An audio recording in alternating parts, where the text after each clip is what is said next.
लो दोस्तों, अलग निरंजन राम राम। अब थोड़ी सी चर्चा करता हूँ। पहले एक बार बताया था मैंने, वामन अवतार जब हुआ, भगवान वामन बलि के यहाँ आए थे। 3 पग भूमि मांगी थी, 3 पग भूमि में सारा कुछ नाप लिया था उन्होंने। तो 3 पग भूमि में पृथ्वी लोक, स्वर्ग लोक सब नाप लिया। दूसरा 2 पग में, तीसरा पग बोले बलि को मैं कहाँ रखूँ। तो बलि बोला महाराज मेरे सर पे रख दो भगवान। बलि के सर पे पाँव रखा और वो बलि चला गया पाताल लोक में। तो पाताल लोक में चला गया, वहाँ का राज्य दिया उसको पूरा। उसको भाई बहुत लंबे समय तक मैं तेरी रक्षा करूँगा, तो यहाँ का राज कर।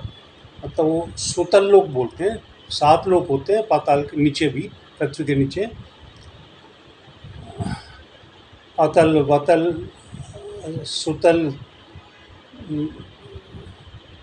रसातल, लास्ट में पाताल होता है। 7 लोक बताए गए। तो सुतल लोक में बलि को भेज दिया। बलि सुतल लोक में, वहाँ सब तरह के सुख भोग सब भगवान बोले तू यहाँ आनंद कर। सैकड़ों महल हैं, हीरे मोती सब कुछ है, सुंदर पानी की नदियाँ हैं, सब कुछ है। और यहाँ के बाद तेरा बलि का जब समय पूरा हो जाएगा, उसके बाद तुझे इंद्र का राज सौंप दूँगा। अभी तो मैंने इंद्र को राज दे रखा है।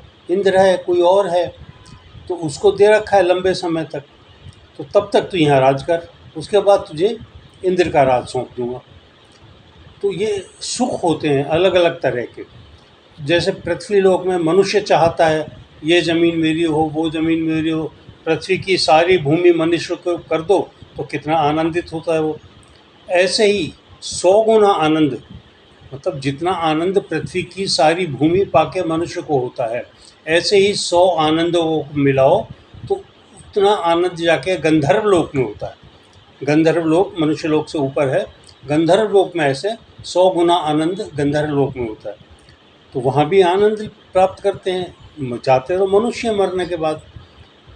तो ऐसे 100 गुना आनंद जो गंधर्व लोक में प्राप्त होता है, उसके बाद गंधर्व लोक का 100 गुना आनंद, उतना समझ लो पितृलोक में प्राप्त होता है। पितृलोक में गंधर्व लोक का 100 गुना आनंद पितृलोक में प्राप्त होता है। पितृ भी आनंदित रहते हैं, गंधर्व भी आनंदित रहते हैं, मनुष्य भी। चलो ये थोड़ा थोड़ा ये ज़मीन मेरी हो गई, छोटी सी ज़मीन खरीद ली और बड़े खुश हो गए, पूरा परिवार खुश होता है।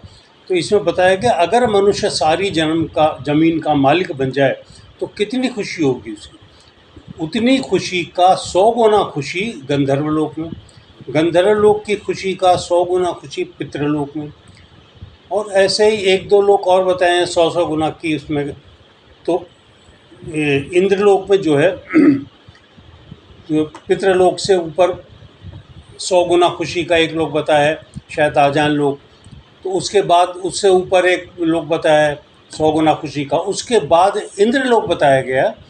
इंद्रलोक में ये नीचे के जो बताए मैंने 100-100 गुना खुशी वाले, उतनी ज़्यादा खुशी इंद्रलोक में होती है। इंद्रलोक तो भाई, इंद्र तो स्वर्ग का राजा हो गया। स्वर्ग का एक दिन बताया था भाई 21 तरह क्षेत्र होते हैं स्वर्ग के, सभी क्षेत्रों का वो एक तरह से राजा है। तो सभी क्षेत्रों का राजा है इंद्र, तो कितना सुख होगा उसको। तो कितना स्वर्ग में लोग जाना चाहते हैं, वे स्वर्ग में जाएंगे, वहाँ जाएंगे, ये करेंगे वो करेंगे। तो स्वर्ग के अंदर कितना सुख है। अब चाहे इंद्र है या स्वर्ग में निवास करने वाले दूसरे लोग भी हैं, उनकी आयु होती है स्वर्ग की भी। और स्वर्ग की आयु पूरी होने के बाद उसके बाद फिर धकेल दिए जाते हैं, पहले भी बताया मैंने आपको। तो स्वर्ग लोक में इंद्र जाता है, इंद्र से ऊपर उठोगे भाई इतनी 100 इंद्र के जितना आनंद है। फिर ब्रह्मलोक में ब्रह्मा का आनंद है, उससे भी ऊपर जाओगे तो फिर विष्णु लोक का जो परब्रह्म का जो आनंद है वो सबसे ऊपर बताया गया। वो सबसे बड़ा आनंद है ईश्वर की प्राप्ति का, परब्रह्म का जो आनंद है वो सबसे बड़ा आनंद है। तो ईश्वर देखो हमारे अंदर भी रहता है, सूर्य चाँद को चलाता है उनमें भी रहता है, और सब कुछ ना कुछ अंश है जो ग्रह घूमते हैं और सब हैं। तो सब जगह ईश्वर का कहीं ना कहीं कुछ ना कुछ किसी न किसी रूप में वास होता है। तो हर वास से कोई ना कोई सब के सब तो ट्रांसफ़र जैसे इंद्र को बताया, इंद्र भी कुछ समय के उसको 71 शायद मनवंतर बताया इंद्र का, जो अभी मैं बता रहा था। तो 71 मनवंतर के लिए इंद्र को देखे। मनवंतर बड़ा होता है, लेकिन युग बताया था मैंने युगांतर में। तो महायुग से बड़ा भी ऐसे ऐसे 14 वो महायुग हो जाए तो एक मनवंतर होता है। तो मतलब काफ़ी लंबी उम्र हो गई वो। तो ऐसे युगों से कितने ही युग, कितने ही जीवन, कितने ही आनंद, कितने ही समय मनुष्य गंवाता है, करता है, बनाता है, बताता है और आनंदित होता है।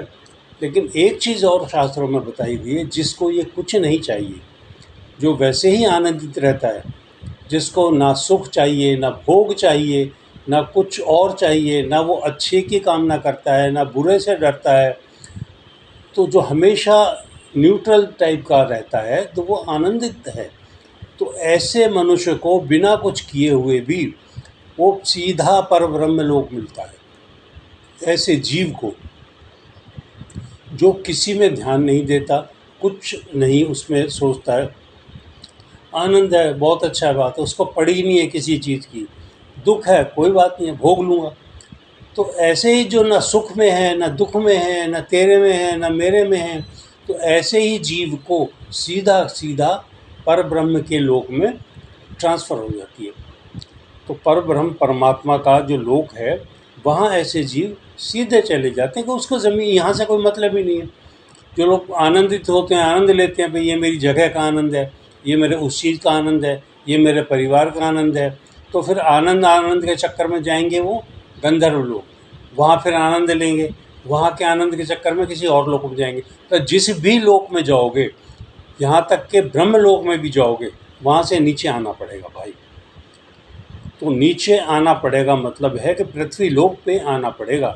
पृथ्वी लोक पे आओगे तो वो सब योनियाँ ऐसी मिलती हैं जो हम चर्चा भी नहीं करना चाहते, ऐसी ऐसी योनियों में। तो वहाँ आनंद का समय आपको पूरा हो जाता है, चाहे कितने लाखों वर्ष हो, लेकिन समय तो पूरा होता है आनंद का। तो आनंद का जब समय पूरा होता है तो आओगे, फिर नीचे आओगे।